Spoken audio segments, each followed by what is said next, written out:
Hello, everyone, and welcome to today's episode of the Straight Spouse Network podcast, Straight Spouse Voices. I'm your host, Kristen Kelbley, and I was a straight spouse. Our guest today is Dina Matos. Dina is the executive director of the CARES Foundation, which supports patients with congenital adrenal hyperplasia, CAH. She is also the former First Lady of the state of New Jersey. Her ex-husband, former Governor Jim McGreevey, came out as gay in his I Am a Gay American speech during a press conference in which he tendered his resignation from office. Dina is also the author of Silent Partner, a memoir of her marriage. Dina, welcome to the show. It's such a thrill to have you. I'm so glad you're on with us today. It's my pleasure. Thank you, Kristen. Well, I want to start. I think that there are probably many straight spouses out there who remember the story. If nothing else, remember your ex-husband, Jim McGreevey, coming out as gay in a very public press conference and then resigning as governor of the state of New Jersey. So I'm wondering if you will give us the Reader's Digest version of the story of your marriage and how that moment came to be. Sure. So after dating for 4 years, Jim and I got married in 2000 and, I had a daughter about a year and a half later. I went into the hospital while he was running for office and subsequently elected. And of course, I had no idea, like many of the straight spouses, that I was married to a gay man. I really believe that they're all actors and deserving of an Oscar because most of them are so good at hiding who they really are and, projecting a completely different life. So I only discovered that he was gay just a couple of days before his announcement. In fact, when he told me he said he might be gay. Right. He wasn't sure, so he wasn't quite owning up to it himself. Right. I remember reading that in your memoir, Silent Partner, and I was just astonished that just 3 days prior to that press conference, he'd said to you, I might be gay. And then 3 days later in the press conference, he stands there confidently saying, I am a gay American, which it just begs the question, come on now. There's no way that in 3 days you went from I might be gay to I am a gay American. I was incredulous, like I'm not buying that for 2 seconds, quite frankly. Well, so was I. In fact, he gave me a draft of his speech just a couple of hours before he gave it. And I said to him, that same question, how did you go from you might be gay to you are gay? I mean, how did that happen in the last 3 days? Right. And did he have an answer for that? Like, how did you go from I might be gay to I am gay in 3 days?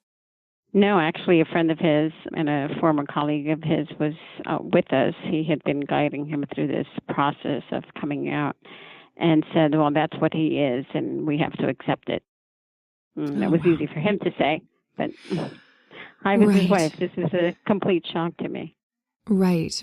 And then just 3 days later, you're expected to stand on a podium and present as the supportive wife to all the world. And I think the straight spouses listening to this episode know full well that in that moment, there must be just an internal storm going on about everything that you're going through, having that disclosure, that devastating disclosure just 3 days prior.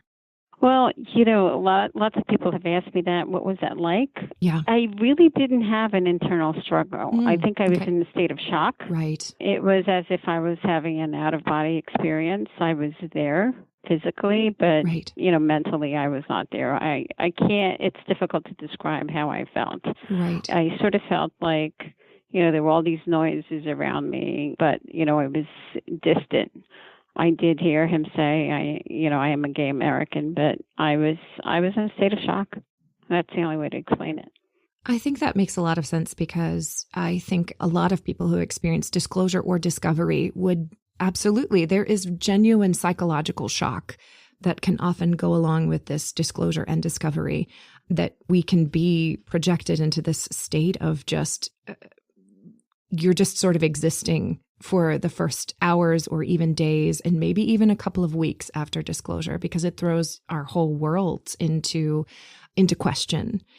I wonder if you would be okay if we played the clip, because I want to hear the clip of Jim coming out and talk to you about the aftermath of that moment and that experience. So we're going to play the clip and then we'll discuss it a little bit more. Sure. My truth is that I am a gay American. Shamefully, I engaged in an adult consensual affair with another man, which violates my bonds of matrimony. And for this, I ask the forgiveness and the grace of my wife. She has been extraordinary throughout this ordeal, and I am blessed by virtue of her love and strength. I have decided the right course of action is to resign. Okay, so that was former Governor Jim McGreevey and Dina's ex-husband coming out at a very public press conference where he came out as gay and also resigned as governor of the state of New Jersey. And Dina, I want to talk to you about how it got to that point, because obviously he had been involved with a man who was part of his cabinet, I believe. Yes. So the way that the disclosure began for me was that apparently he was being blackmailed by this individual who worked for him and probably some of his associates. So that's how the conversation started. He said that he was being blackmailed. And when I asked him why, because it was incredulous to me. I didn't know what was going on. He had called me. I was out. He had called me and said, I need to talk to you. When are you coming home? And that was very unusual. So I knew something big was going on. So he said he was being blackmailed. And I asked him why. And he said, I may have had a relationship with him. And I said, a relationship? What kind of relationship? And, I don't recall exactly what he said, but he didn't really, respond honestly. Obviously, most of his life he had not been honest, certainly in our marriage. So that's how the disclosure started. And then, a couple of days later, it was the draft of his speech. When he was going to resign, he wasn't going to resign. And then he hands me the draft of the speech where he says, I am a gay American and I'm resigning. So I went from being married with a child to having, what I thought was a normal marriage, quote unquote, to, okay, he's resigning, which means we have to leave this house. We were in the governor's mansion, didn't have another house. So there was a lot going on. Right. And, just as I heard that clip right now, it's been a long time since I've heard it. And I thought I was immune, but I'm not. As I sit here in my office, I have tears in my eyes because, it just brought me back to that day. Well, I want to thank you for being willing to listen to that clip all over again. It's certainly not my intention to reopen old wounds, but I'm grateful for you being willing to talk to us about it, because I think that this is what people who don't go through this experience do not understand, is that in one moment, just as you said, we go from being married and with a child and with a house and a home, and that disclosure of I am gay or I am married, when we find out we're married to someone who is LGBT, it almost inevitably means everything is going to change. It's the entire rug being pulled out from under us, and not just the physical reality that we're living. It's also the emotional and mental and psychological reality we're living. Now we have cause to not trust ourselves. How did I end up in this particular circumstance with this particular person where the reality I thought I was living is not at all the actual reality? Right. And I asked myself that many times. How did I end up here? And I think we all ask ourselves that question. I mean, people will say, well, you had to know, she knew or she had to know. No. And, what I've said to people when they've said that it's impossible that you didn't know is, how many people are unfaithful in their marriage, and not because they're, married to a gay spouse, but just because people are unfaithful. Now, do they know that their spouse is cheating on them? No. And it was the same case with me. I didn't know. I had no idea. It was a complete shock. My entire life my world was turned upside down within seconds.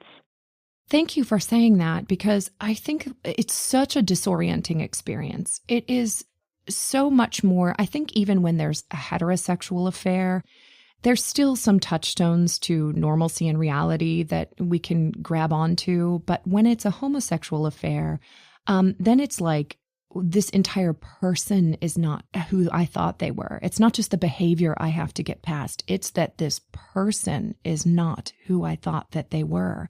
And, the funny thing about straight spouses getting asked, well, didn't you know? Here's the thing. When someone is that intent on keeping a secret, when they're that intent on hiding it, it can go a long time before there are enough cracks that it will out or that the cracks will show. And so people are not, I think, as understanding of just the extent that people will go to hide this level of a secret about who they are. I want to read a quote from your book, if I could, that talks about exactly this, which I think so many of our listeners will relate to. In your book, Silent Partner, you say, I have been asked, what did I know about Jim McGreevy and when did I know it? But shouldn't the question be, what did Jim know about himself and when did he know it? Right. And, I truly believe now that, most of his life he knew it, but he still went ahead, and perhaps because of his ambition to become governor, and ultimately I think he wanted to become president, and he could have gotten there had it not been for this experience. So, this was his second marriage. He had been married to a woman before, so twice was married and was in a heterosexual relationship and hiding who he truly was. And, as I said at the opening, I think they're amazing actors because they're able to lead this, double life and hide that other life from their family. Do you think that his first wife knew that he was gay? And do you in any way...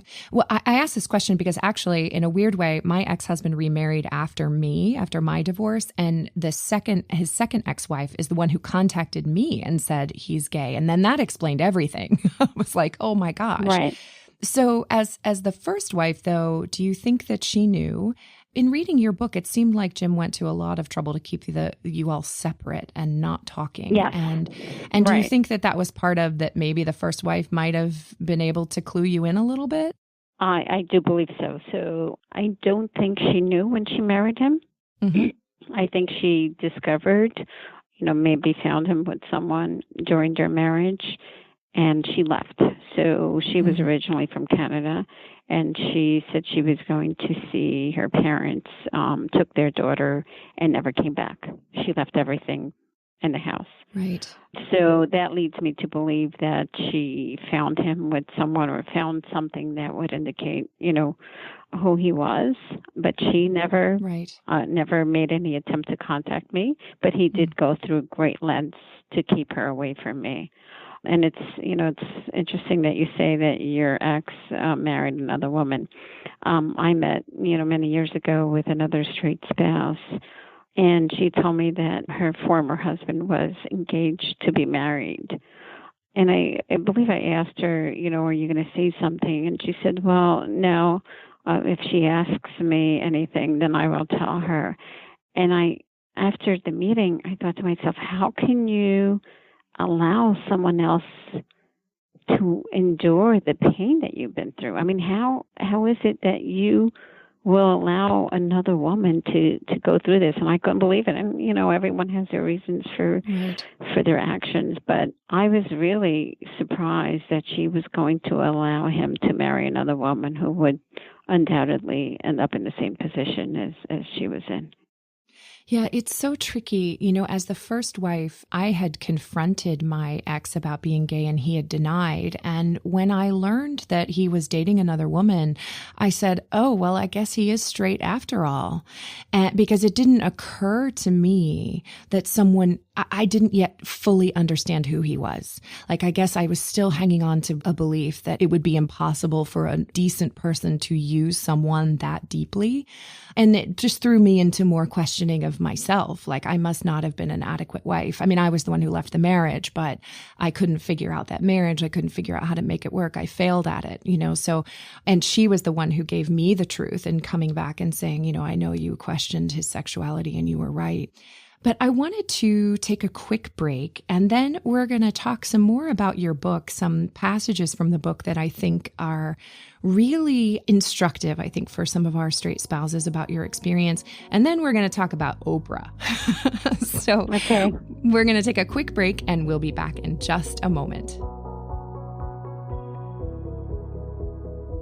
Hey, everyone. We want to thank you for tuning in to the Straight Spouse Voices podcast today.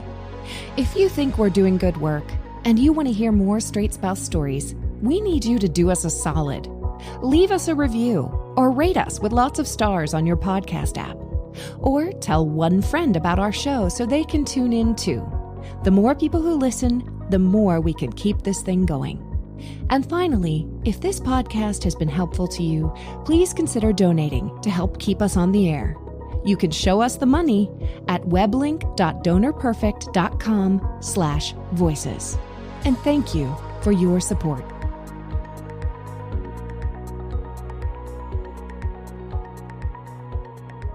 All right, and we're back with more Dina Matos. And Dina, I want to talk to you about a specific moment when in your book you had discovered a pile of papers on a table, and you discovered that it was a rough draft, you thought maybe, of your ex-husband's book manuscript. Because after all of this happened, of course, book publishers were courting him for book deals about his story, etc.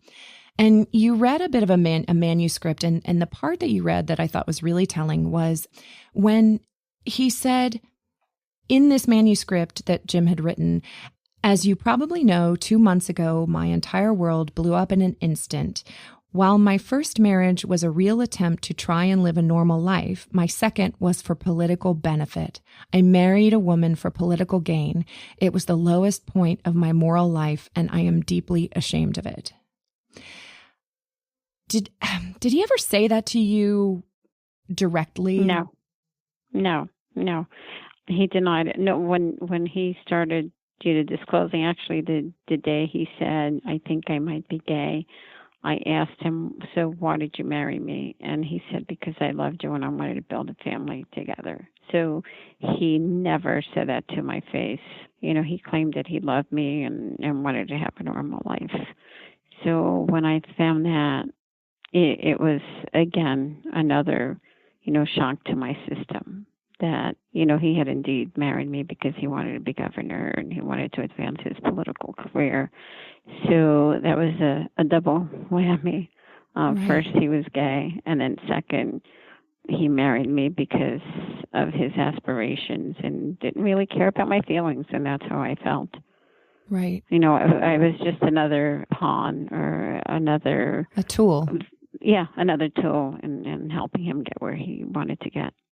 Right. Dina, I have been doing this a long time, working with straight spouses and talking to them and hearing stories. And I've also talked to and listened to the stories of the LGBT spouses who were formerly married to straight partners.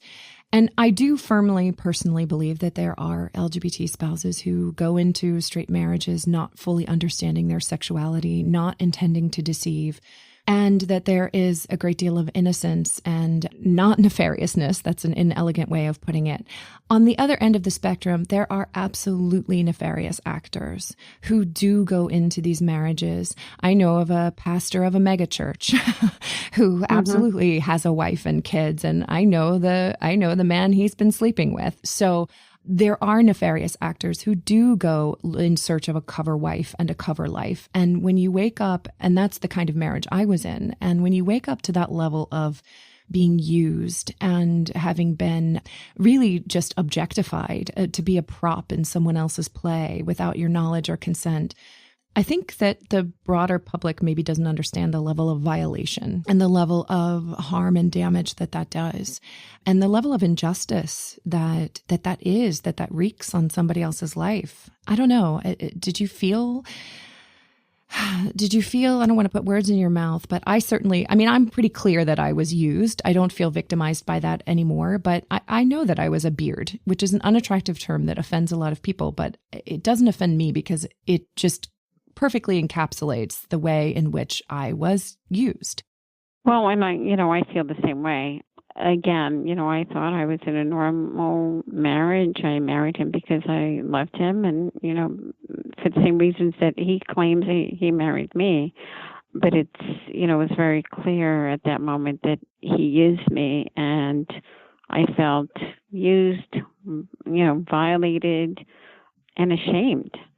But, unfortunately, that shame didn't last long because once I came to terms, or I don't know about terms, but when I came to understand what was going on and I sort of came out of my fog, I realized I hadn't done anything wrong. I was in the marriage for the right reasons, and he's the one who used me.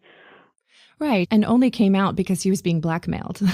Let's not forget that this was not some exercise in integrity on his part to come out. Absolutely not. It came out because he was in when you read your book, it's very clear. It came out he was in a no-win situation. He was being blackmailed. Right. There was going to be a lawsuit. It was going to come out anyway. So with his back against a wall, otherwise he would not have come out. So this is not his coming out was not an exercise in getting clean with his wife and getting right with his wife and authentic in his own life. It was simply being backed into a corner. Absolutely. And, what was upsetting to me is that, for many people, he emerged as a hero. He wasn't a hero. He was a coward. Right. Yes, that is the thing. It's so tricky. In this situation, the people who act with integrity are the people who come to their straight spouses, their straight partners, and say, listen, I have got something that I need to talk to you about. As hard as that may be, as difficult and as uncertain as that may be, and the reality that the marriage may end, et cetera. But, each straight partner deserves the right to make their own choices about whether or not they do or do not want to stay in a mixed orientation marriage. And it is a violation of consent, of knowledge and consent, the informed consent, to not be able to make that choice with all of the information on the table. I want to shift gears a little bit. I want to take the focus off of Jim, and I want to put the focus back on you and your own recovery and your process of healing. And I just want to see how it's going for you now. It's been several years. I think, how many years has it been? At least 15. It's been, it was 2004. So 15 years. Approximately 15 years. Mm-hmm. Yeah. So how are things going for you now? Great. I've remarried. My daughter is now. Congratulations. Thank you. My daughter's now 17 and getting ready to go to college in about a year and a half. It's been a difficult process for many years. As you can imagine, it was hard to trust. And, I did date a little bit, but, in the back of my mind was always a question, why is this person dating me? Or do they have, the right intentions, or do they want to use me for whatever reason? Right. So that was really difficult. And I didn't, get married until, I got married a little over a year ago. So it was a long time. Yeah. It took me a while to trust. But, thankfully I had a supportive family, my faith, and I think my inner strength. And again, the realization that, my intentions were good, that, like many people, I wanted to get married and wanted to have a family. And I entered the marriage for all the right reasons. So I talked to many straight spouses, and I understand the feeling of, them questioning, did they do the right thing? Is it their fault? It's not your fault. You didn't do anything wrong. It's the person who you married who betrayed you. Right. I think you point to such a common experience among straight spouses as trusting again, both trusting other people and trusting ourselves to be able to discern when other people are not having our best interests at heart. So we have a twofold task to rebuild our sense of reality, rebuild our sense of trust in other people, especially in romantic relationships, and rebuilding our sense of trust in our own capacity to discern when we are with someone who is not deserving of our trust, because it's such a violation of trust. I liken it to finding something out huge about your spouse. When people don't really understand, I say, it's kind of like, imagine if you just found out like 4 weeks after your wedding that your spouse had $100,000 in gambling debt. You would be like, this is material information. You didn't think I needed to know this? like, come on. Right. This impacts me. This impacts our marriage. Like, I had a right to know this before we walked down the aisle, that kind of thing, especially when they fully know, and don't disclose. And another thing I wanted to say is, because you went through this in such a public fashion, you really had to cope with the rumor mill in a way that I think most straight spouses don't have to cope with.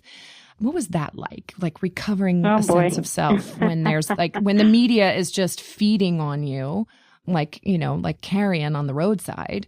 What was that like? Well, as you can imagine, it was very difficult. I'm a strong person, again, with a strong faith and supportive family. But it's hard to hear the things that I, heard say about me and read. I had photographers and reporters camped outside my house. I had to escape through my backyard and my neighbor's backyard to leave the house. It was just insanity. And then to top it off, my ex-husband hired a PR firm to promote himself and to spread lies about me. And he timed it when my book was published, and I was doing book signings. So the day after my book hit the New York Times bestseller list, there was a big article about him becoming a priest, entering the seminary rather, and just lies about me and what I knew and what I didn't know. To discredit me. So again, it was a double whammy there. But with the supportive family and friends, I was able to withstand it all. I don't know how, to be honest with you. I know what kept me going and getting out of bed every day was my daughter, because I knew I had a responsibility to her to raise her the best way that I could and to protect her. Right. So that's what kept me going. And does she have a relationship with her father, or she does? She does. Okay. She does. Yeah. Yes. Yeah. Which has been, pretty healthy for her. Okay. Of course, she had some challenges, but she was very young. She was only 2.5 when he came out. So a lot of that she doesn't remember. Right. But she does have some recollection of, reporters and photographers outside the house and having to escape the house and hide. God. And she would ask, Mommy, why are all these people here all the time? So that was heartbreaking for me, because as much as I was trying to protect her, I couldn't always do it. Right. I did the best that I could. I can't imagine, just knowing how traumatic it is enough to survive disclosure and the aftermath of that in a non-public way, to have to cope with all of this in the public spotlight when there are people trying to get a piece of your story who are not necessarily empathetic at all with what you might be experiencing. And I remember reading about some rumors of, was she a political opportunist? Right. Was this a political marriage? Like they said about Hillary Clinton, that it's a marriage of political convenience. And I want to read another little quote from your book about that. Like you were saying that the rumors that you were an opportunist, a political opportunist in marrying him, and that you'd said, reading those stupid speculations made you angrier and even more depressed. You said, I couldn't stand what was being said by people who didn't know me or anything about me. I would never have married Jim knowing that he was gay. And as much as I'd enjoyed politics before I married him, I wouldn't have married him as a way of advancing my own chances of becoming a successful candidate for office myself either. Who needed Jim? I would have done it on my own if I wanted to. Most of all, I would never have had a child with Jim if I'd known he was gay. I had two parents who loved each other deeply as they loved me. As much as I wanted the kind of steadying love for myself, I wanted it for my child even more. So for people to say that mine was an arranged and cynical marriage was insulting and stupid. What woman in her right mind, and believe me, I am in my right mind, would while away the best years of her life with a man who cannot really desire her, or who cannot respond wholeheartedly to her desire? Not only would I not knowingly have married a gay man, but I would never have allowed a gay man to father my child. I felt like I don't have children with my ex, but when you said, what woman would knowingly while away her life with a man who cannot rightly desire her and return her desire? I could have written that myself. I mean, that's another aspect of these marriages that people don't really get and understand is, no, we're not signing up for for that. Absolutely not. And there are straight spouses who were marriages for decades. I mean, why would you throw your life away like that? Why not dedicate yourself to someone who could love you the way you love them? Right. For people to say this is, she knew or he knew and stayed in the marriage for whatever reason is just absurd. It is. Why would you waste those years, those precious years, time that you'll never get back? Correct. With someone who at least, one of the things I often think about with my ex-husband, one of the hardest things to forgive was that he didn't let me go to actually have a shot at a relationship with someone who could have desired me in return in an intimate way. And maybe I never would have found that person, but maybe I would have. We're going to take our last break, and then when we come back, we're going to talk about the Queen of Talk and your appearance on Oprah, and I'm going to take her on a little bit. Stay tuned. We're going to take a break, and we'll be right back with more Dina Matos. Hey everyone, the Straight Spouse Network is here for you, providing real support at an unreal time from peers who have walked in your shoes and understand. If you need help, check out straightspouse.org. On our website, you'll find resources, reading material, an open discussion forum, links to the podcast, and more. Reach out. We're here. straightspouse.org. All right, we're back with Dina Matos. And Dina, after your ex-husband came out and resigned the governorship of New Jersey, a little while later, you made an appearance on Oprah Winfrey, and he did as well to explain his side of the story. Everybody wants to know, and I would be remiss if I did not ask this for my listeners, what's it like to be on Oprah? I think intimidating a little bit. But once you're sitting in that chair and you're just telling your story, you forget about the millions of people who are watching and who's asking you the questions. Okay, good. That's good to know. So it was survivable. Yes, I survived. Okay. Well, one of the things that I came across when I was doing some research for today's podcast was a clip of Oprah's life class on her own network, where there was a YouTube video where she kind of mashed up some of the interview with Jim and then some of the interview with you. And then she did her own kind of editorializing take on what had happened in your marriage and specifically with you. And so I want to play this because I think this is going to be very intriguing for our listeners to hear Oprah's take, if that's all right with you. Sure. Let's do it. Hey everyone, Kristen here. So we didn't get permission from Oprah's own network to use the audio clip of this Oprah Life class, which we used in our original taping of today's show. The Life class featuring Jim McGreevy and Dina Matos originally aired in October of 2011 and can be found on YouTube. So here is me reading a transcription of Oprah's editorial from the clip. This is what she said. Dina McGreevy later came on our show to talk about how she wasn't aware that he was gay and wasn't aware that he had been keeping that big secret. What we learned in the process of talking to her and reading her book is that often when a person does not show you the exact problem or issue, and you're not a psychic, so you can't figure out what it is, it's that thing we were talking about the other night.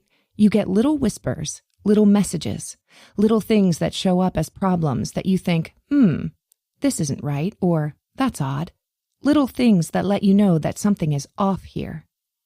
So although she did not know he was gay, he had shown her in many other instances who he was. He was a person who was accustomed to keeping secrets. And if a person is accustomed to keeping secrets and deceiving you and not really being truthful with you in other areas of their life, there's no telling what is the big secret that you might never know. So as I'm sitting there listening to her, I'm thinking, well, he didn't come out and say he was gay to her, as she disclosed to all of us. He never said that to her until he was getting ready to make the announcement to the world. But he told you in so many other ways that there was something deceptive going on in your relationship. And her inability to see it was because she didn't want to see it. That's what I was thinking. Okay, Dina, so much to unpack there. I wanted to get your reaction to that clip from Oprah. Well, this is actually the first time I'm hearing it. But she did say something similar while I was on the show, and it was, upsetting. The fact that people don't disclose anything or hide some things or, maybe don't tell you, exactly where they're going doesn't mean that they're gay. There was nothing to point to the fact that he was gay. Right. So do women go shopping and hide their packages from their husband sometimes? Yeah, maybe. Or, does a husband go out, with his friends and spend $1,000 a night and not tell his wife? Yeah, I'm sure that happens. I know that happens. But that doesn't mean they're having an affair or they're gay. There was nothing to indicate that. So for her to say that I didn't want to see it is just absurd. Right. Who would want to stay in a marriage like that? It's just absurd. Well, with all due respect to Oprah, here's what made me pissed about that, frankly, is that I was with her right up until when she was talking about getting little whispers and little things that, this is not, I definitely experienced that in my marriage. That's odd, or that's kind of off, or that's not right, or right. For sure I experienced that. And I can even go so far as to say when I was engaged to him and getting married to him, there were reasons why I had a vested interest in going forward with the marriage that had to do with being, I was 19 when we started dating and 23 when we got married. I was young and dumb and didn't know better. There was a lot I didn't know, but I was very scared about the possibility of not getting married and doing life on my own. And I have to own the responsibility for that. That was my vested interest in going forward with the marriage and maybe not wanting to see what I didn't see. But here's the thing. To say that it's simply about not wanting to see it is such a reductive and overly simplistic take on a very complex psychological dynamic. And I want to say that, in this culture, we are not trained as women, but really anybody, but particularly women, I think, to value our intuitions and value our intuitive hits. And so when I got those hits at 19, at 20, at 21, at 23, at 30, I didn't question him. I questioned myself. And I often said, I don't want to judge him, or he's just doing him, or, okay, that's a little bit off or a little bit weird. There must be something wrong with me and part of it was the gaslighting that I was being subjected to on a daily basis, which we know is you're gaslighted every day, essentially, to believe that the reality you're living is to believe a version of reality that is not the truth. So every day is being gaslit. And that slowly erodes your own ability to follow, honor, and act on your own intuition. So it's just an overly simplistic take, I think, and it's not nuanced, and it's also not very sympathetic or compassionate towards the victim in this. And I'm not afraid to use the word victim. It really does suppose that we're in a culture where we train people to be able to honor their intuition.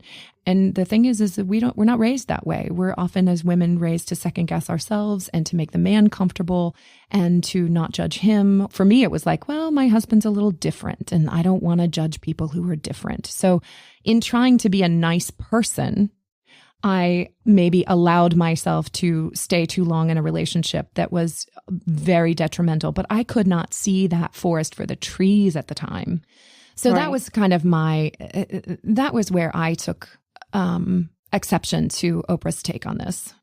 Well, and, I did question some of, what he did or, failure to tell me things like when he was going to see his daughter in Canada. And, I asked him, is there something going on with your ex-wife? Because, he wouldn't tell me until the last minute that he was going, or he would make sure that mail went to his office and not the home. So if I suspected anything was, maybe that, there was, he still had a relationship, a romantic relationship with his ex-wife, not with a man, that's for sure. Right. Yeah, it just comes out of left field for some of us. I mean, it's different for everybody. I think for some of us, maybe there are clues that there are same-sex attractions. And then for others of us, it comes completely out of left field. And there's just no telling which way it's going to go. Dina, I want to thank you for being on the show today. And I want to just ask if there's anything that you would like to say to our listeners about healing, about moving on, about anything that you've particularly learned from this that you think might be helpful to people going through it. Obviously, find the Straight Spouse Network, because I know that Amity was a lifeline of support for you in those early days.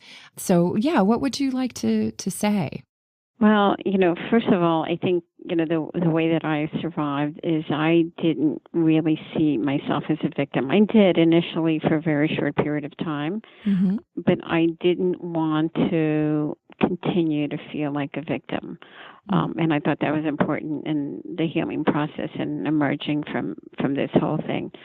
And then the other thing for the people who are in the thick of it, I know how impossible the situation feels, and you feel like you're never going to recover from this, and you'll never be able to trust anyone again. And, how are you going to make it, financially and otherwise? But you will do it. You will find strength. And I encourage people to talk to other straight spouses, to talk to their friends, and make sure that they have a support network that will help them get through this. They can do it. Right now it feels like this is the end of the world, but they will emerge from it. And I know for myself and others that I emerged stronger than ever. I would not be the person I am today had it not been for that experience, as painful as it was. So, just take it one day at a time. Don't worry about, what other people say.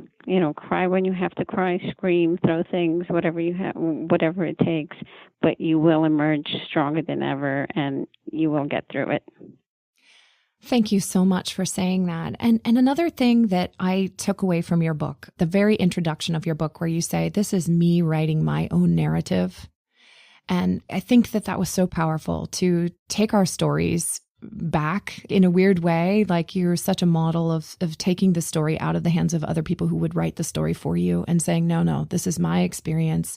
This is how I lived it. This is how I experienced all of this.